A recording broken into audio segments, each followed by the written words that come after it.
നമസ്കാരം സാറേ. നമസ്കാരം. സാറേ, ഈ മണിക്കൂറുകളിൽ കത്തി നിൽക്കുന്ന ഒരു വാർത്ത, CPM-ൻ്റെ തിരുവനന്തപുരത്തെ ഒരു വലിയ നേതാവ് കടകംപള്ളി സുരേന്ദ്രൻ, അദ്ദേഹത്തിനെ കസ്റ്റഡിയിൽ അല്ലെങ്കിൽ അദ്ദേഹത്തിനെ ചോദ്യം ചെയ്യണം എന്ന് പ്രതിപക്ഷ നേതാക്കളും അല്ലെങ്കിൽ മറ്റ് പ്രതിപക്ഷത്ത് നിൽക്കുന്ന രാഷ്ട്രീയ നേതാക്കൾ ആവശ്യപ്പെടുന്നുണ്ട്. കാര്യം, തന്ത്രിയെ കുടുക്കി മന്ത്രിയെ ഇതുവരെ ഒന്നും ചോദിച്ചില്ല എന്ന ഒരു ചോദ്യം അന്തരീക്ഷത്തിൽ ഇങ്ങനെ നിൽക്കുന്നുണ്ട്.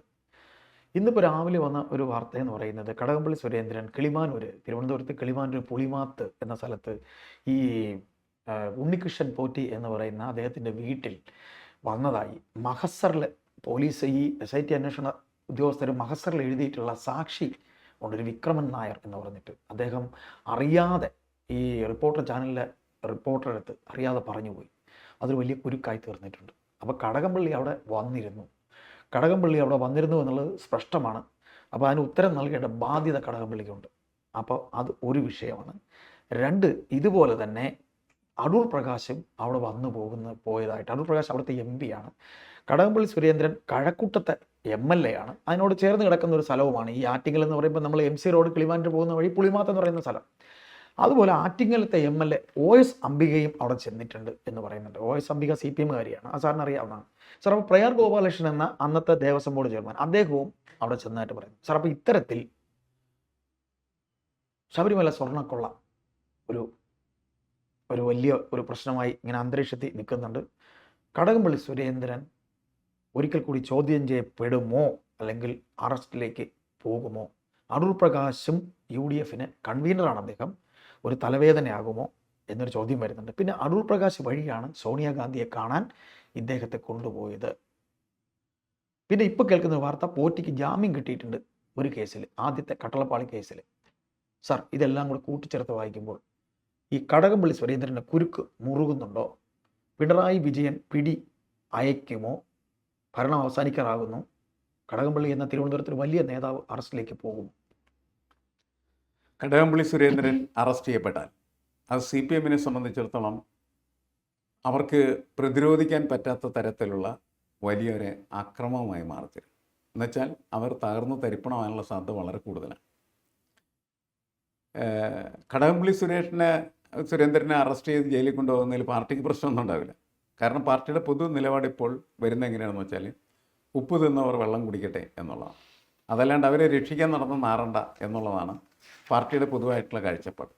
പക്ഷേ ഈ കടകംപള്ളി സുരേന്ദ്രൻ അറസ്റ്റ് ചെയ്യപ്പെട്ടാൽ അതിൽ നിന്ന് CPM എന്ന് പറയുന്ന പാർട്ടിക്ക് രക്ഷപ്പെടാനായിട്ട് ഒരു സാധ്യതയുമില്ല എന്നുള്ളതാണ്.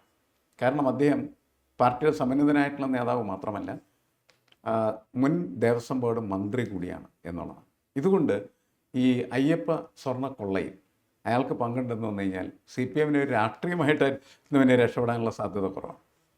പക്ഷേ പ്രതിപക്ഷവും അതേപോലെ തന്നെ BJP-യും ഒക്കെ കടകംപള്ളി സുരേന്ദ്രൻ്റെ ശക്തമായിട്ട് അയാളെ എന്താണ് നടക്കുന്ന അങ്ങനെ അവർ പ്രകടനം നടത്തുകയും പ്രശ്നമൊക്കെ ഉണ്ടാക്കുകയും തീർച്ചയായിട്ടും എന്താണ് അതിൻ്റെ നിജസ്ഥിതി എന്ന് മനസ്സിലാക്കപ്പെടേണ്ടത് സമൂഹത്തിൻ്റെ ആവശ്യം. ആരാണ് കള്ളന്മാരെന്ന് നമുക്ക് തീർച്ചയായിട്ടും അറിയാലോ. കട്ടവനെ പിടിച്ച് ജയിലിലിടണം. അത് സുരേന്ദ്രൻ്റെ അപ്പനായാലും പിടിച്ചിടേണ്ടി വരും എന്നേ നമുക്ക് തോന്നുകയില്ല. തീർച്ചയായിട്ടും ഇപ്പോൾ CPM-ൻ്റെ പ്രശ്നം എന്താണെന്ന് വെച്ച് കഴിഞ്ഞിട്ടുണ്ടെങ്കിൽ, അയാളുണ്ടോ ഇല്ലേ എന്ന് പരിശോധിക്കുകയും ഉണ്ടെങ്കിൽ അയാളെ ജയിലിലേക്ക് വിടാനായിട്ട് പിണറായി കേസ് കൊടുക്കും എന്നാണ് എനിക്ക് തോന്നുന്നത്. അതേ നിർദ്ദേശം കൊടുക്കും. നിർദ്ദേശം കൊടുക്കും. കാരണം പിണറായിയുടെ ഒരു ലൈൻ നമ്മൾ പൊതുവെ മനസ്സിലാക്കിയിരിക്കുന്നത് അങ്ങനെയാണ്. ആരായി കഴിഞ്ഞാൽ അവരൊക്കെ കൊണ്ടുപോയിക്കൊള്ളട്ടെ എന്ന് തന്നെയാണ് അദ്ദേഹം കരുതുന്നത്. പ്രതിപക്ഷം എപ്പോഴും പിണറായിയുടെ രക്തത്തിന് വേണ്ടി ദാഹിച്ചിട്ടൊരു കാര്യമില്ല. കാരണം അത് അങ്ങോട്ട് എത്താനുള്ള സാധ്യത ഒരു കാരണവശാലും ഇല്ല എന്നുള്ളതാണ്. അതുകൊണ്ടാണ് ഇയാൾ കള്ളനാണെങ്കിൽ ഇയാളെ കൊണ്ടുപോകട്ടെ എന്ന നിലപാട് പിണറായി എടുക്കുന്നതെന്നാണ് എനിക്ക് തോന്നുന്നത്. എന്തായാലും ഇതിൻ്റെ അകത്ത് ഉള്ള പ്രശ്നങ്ങൾ, രാഷ്ട്രീയ പ്രശ്നങ്ങൾ എന്ന് പറയുന്നത് LDF മാത്രമല്ല, അതിനൊപ്പം കോൺഗ്രസും മുങ്ങുകയാണ് ചെയ്യുന്നത്. നമ്മൾ കണ്ടത് അങ്ങനെയാണല്ലോ. തീർച്ചയായിട്ടും അല്ലേ? വളരെ കൃത്യമായിട്ട് ഈ വിഷയത്തിൽ തന്നെ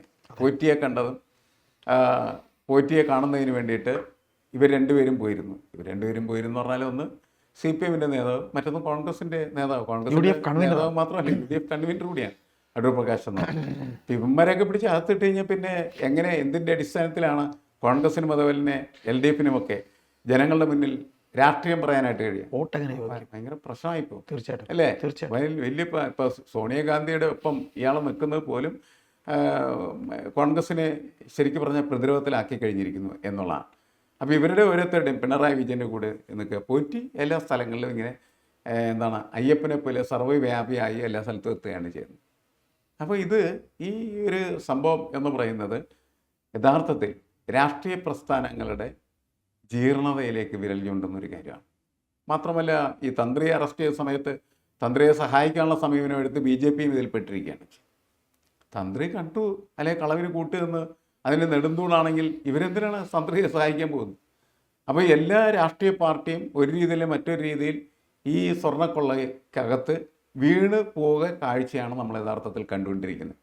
ഇത് കേരളത്തിൻ്റെ രാഷ്ട്രീയത്തിൽ ഇപ്പോൾ ഉണ്ടാക്കിയിരിക്കുന്ന ഒരു പ്രതിഫലനം എന്ന് പറയുന്നത് ഈ രാഷ്ട്രീയ പ്രസ്ഥാനത്തിൻ്റെ നേതൃത്വത്തിലിരിക്കുന്ന സർവ്വാളുകളും കള്ളന്മാരാണ് എന്നുള്ള ഒരു ഫീലാണ് സമൂഹത്തിന് മുന്നിൽ ഉണ്ടാക്കിയിരിക്കുന്നത്, അല്ലേ?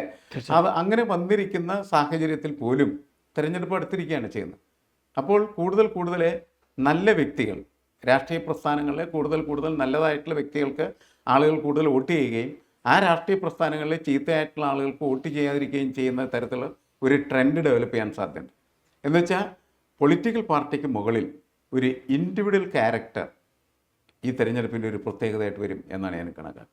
കൂടുതൽ വ്യക്തമായ, കൂടുതൽ മികച്ച തരത്തിൽ പ്രവർത്തിക്കുന്ന വ്യക്തികൾക്ക് കൂടുതൽ സ്വാധീനം തിരഞ്ഞെടുപ്പിനകത്തുണ്ടാകും. ഞാൻ നേരത്തെ സൂചിപ്പിച്ചതുപോലെ ഈ തിരഞ്ഞെടുപ്പിൽ വലിയൊരു വ്യതിയാനം, ഡീവിയേഷൻ, നമ്മൾ NH66 പോകുമ്പോൾ പല സ്ഥലത്തും ബോർഡ് വെച്ചിട്ടുണ്ട് ഡീവിയേഷൻ അല്ലേ? അതുപോലെ ഈ തിരഞ്ഞെടുപ്പിൽ ഒരു ഡീവിയേഷൻ ഉണ്ടാകുന്നുണ്ട്. എന്താണത്? അയ്യപ്പദാസിന് തോന്നുന്നുണ്ടോ അങ്ങനെ ഒരു ഡീവിയേഷൻ ഇങ്ങനെ ഉണ്ടാവാൻ സാധ്യതയുണ്ട് സാർ? ഉണ്ട്. എന്താണ് അതിൻ്റെ മാറ്റം എന്നുള്ളത് ഞാൻ പറയാം. അതായത് രാഷ്ട്രീയ നേതൃത്വം ജീർണിച്ചു പോവുകയും അവരഴിമതിക്കാരാണ് എന്ന് പൊതുവെ സമൂഹം വിലയിരുത്തുകയും ചെയ്യും. എന്നിട്ട് അവർ സൂക്ഷ്മമായിട്ട് ഈ രാഷ്ട്രീയ നേതൃത്വത്തിലേക്കും അതേപോലെ തന്നെ രാഷ്ട്രീയത്തിലേക്കും നോക്കുകയും തെരഞ്ഞെടുപ്പ് വരെയാണല്ലോ. തെരഞ്ഞെടുപ്പിൽ ആര് ജയിക്കണം തീരുമാനിക്കുമ്പോൾ തെരഞ്ഞെടുപ്പിൽ മത്സരിക്കാൻ വരുന്ന സ്ഥാനാർത്ഥികളുടെ മികവ്, വ്യക്തിപരമായിട്ടുള്ള അവരുടെ സ്വഭാവ സവിശേഷത, ഇവൻ കള്ളനാണോ എന്ന് പരിശോധിക്കുക. എന്നിട്ട് കള്ളനല്ല എന്ന് തോന്നിയാലും മാന്യമായി പെരുമാറുന്നവനാണെന്ന് തോന്നിയാലും അവന് കുറച്ച് വോട്ട് കൂടുതൽ കിട്ടാനുള്ള ഒരു അന്തരീക്ഷം വന്നിരിക്കുകയാണ്. എന്നുവെച്ചാൽ ഇൻഡിവിജ്വാലിറ്റിക്ക് രാഷ്ട്രീയത്തിന് മുകളിൽ ഒരു ആധിപത്യം വരുന്ന തെരഞ്ഞെടുപ്പായിരിക്കും. തെരഞ്ഞെടുപ്പ് അതിൻ്റെ പ്രധാനപ്പെട്ട കാരണം എന്ന് പറയുന്നത് ഈ ശബരിമല സ്വർണ്ണക്കൊള്ള തന്നെയായിരിക്കും. അതായത് ഒരു വ്യക്തി മാഹാത്മ്യം, ഒരു സ്ഥാനാർത്ഥിയെ നിശ്ചയിക്കും, ആ വ്യക്തി പ്രാധാന്യം, ഇൻഡിവിജ്വാലിറ്റിക്ക് പ്രാധാന്യം ഉണ്ടാവുകയാണ് ചെയ്യുന്നത്. ഇപ്പോൾ പലപ്പോഴും CPM പല കാലങ്ങളിലൊക്കെ പറഞ്ഞിരിക്കുന്നത് പാർട്ടിയാണ് വലുത്, വ്യക്തിയല്ല. പക്ഷേ ഇവിടെ വരുന്നതെന്ന് വെച്ചാൽ പാർട്ടിയല്ല, വ്യക്തിയാണ് വലുത് എന്ന തരത്തിലേക്ക് കാര്യങ്ങൾ മാറുകയാണ് ചെയ്യുന്നത്. ഇപ്പം വ്യക്തിയുടെ സവിശേഷതയ്ക്ക് പ്രാധാന്യം വരുന്നത് അത് നല്ലതുമാണ് ശരിക്കും പറഞ്ഞാൽ. കാരണം വെച്ചാൽ പൊതുവെ സമൂഹം കാര്യങ്ങൾ പരിശോധിക്കുന്ന സമയത്ത് നല്ല വ്യക്തികൾക്ക് തിരഞ്ഞെടുക്കാനുള്ള സാധ്യത, രാഷ്ട്രീയം മറന്നുപോലും ചിലപ്പോൾ നല്ല വ്യക്തികൾക്ക് വോട്ട് കിട്ടാനുള്ള സാധ്യത ഈ സംവിധാനം ഉണ്ടാക്കിയിട്ടുണ്ടെന്നാണ് എനിക്ക് തോന്നുന്നത്. സാർ അത് പറയുമ്പോൾ ഇതുകൂടെ പറഞ്ഞുകൊണ്ട് നമുക്ക് സംസാരം അവസാനിപ്പിക്കാം. സാർ, വ്യക്തി മാഹാത്മ്യം, ഒരു സ്ഥാനാർത്ഥിയെ നമ്മൾ നിർത്തുമ്പോൾ രാഷ്ട്രീയത്തിന് അതീതമായി സമൂഹം നോക്കുന്നത് ആ വ്യക്തി എങ്ങനെയാണ്? സാർ, നമ്മൾ ഈ കേരളത്തിലെ ഈ പറയുന്ന CPM പൊളിറ്റിക്സ് പരിശോധിക്കുമ്പോൾ VS അച്യുതാനന്ദൻ, പിണറായി വിജയൻ, ഇങ്ങനെ രണ്ട് ഗ്രൂപ്പ് ഇവിടെ ഉണ്ടായിരുന്നു. VS എന്ന് പറയുന്നത് അദ്ദേഹം പാർട്ടിക്കകത്തൊരു തിരുത്തൽ ശക്തിയായി നിന്ന ഒരാളാണ്. എന്നാണ് ഔദ്യോഗിക പക്ഷത്തിൻ്റെ വക്താവായി ബഹുമാനപ്പെട്ട മുഖ്യമന്ത്രി പിണറായി വിജയൻ വരുന്നത്, അന്ന് അദ്ദേഹം ഓരോ ജില്ലകളിലും അദ്ദേഹത്തിൻ്റെതായി ഓരോ ആൾക്കാരെ വെക്കുകയും അദ്ദേഹം അന്ന് സംഘടന പിടിക്കുന്നതിൻ്റെ ഭാഗമായി തിരുവനന്തപുരത്ത് നിന്ന് സംഘടന പിടിക്കുന്നതിന് അദ്ദേഹം ഉപയോഗിച്ച ഒരു ടൂളായിരുന്നു കടകംപള്ളി സുരേന്ദ്രൻ.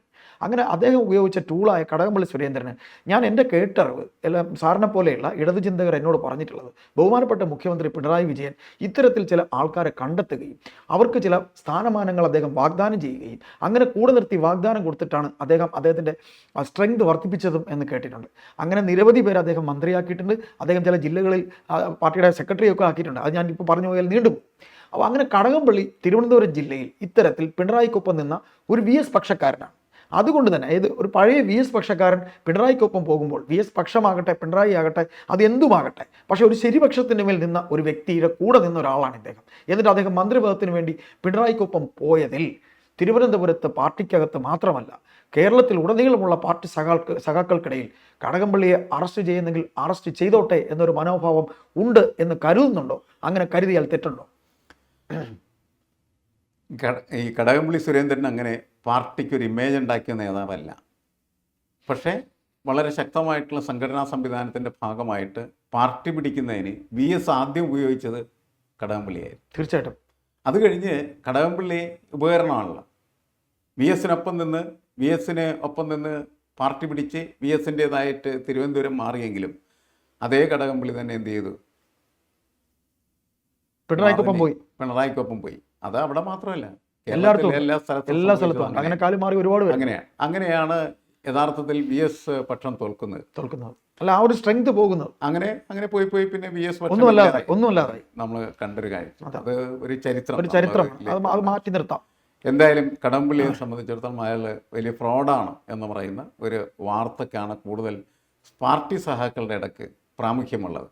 അതുകൊണ്ട് ഈ സംഭവത്തിൽ അയാൾ അറസ്റ്റ് ചെയ്യപ്പെട്ടാൽ പാർട്ടി സഹാക്കൾക്കൊന്നും വലിയ കുണ്ഠിതം ഉണ്ടാവില്ല. പിടിച്ചവനെ ജയിലിലിടൂ എന്ന് തന്നെയായിരിക്കും അവരാൽ ഇപ്പോൾ പറയുന്നത്. പക്ഷേ ഞാൻ നേരത്തെ പറഞ്ഞ പ്രശ്നമുണ്ട്.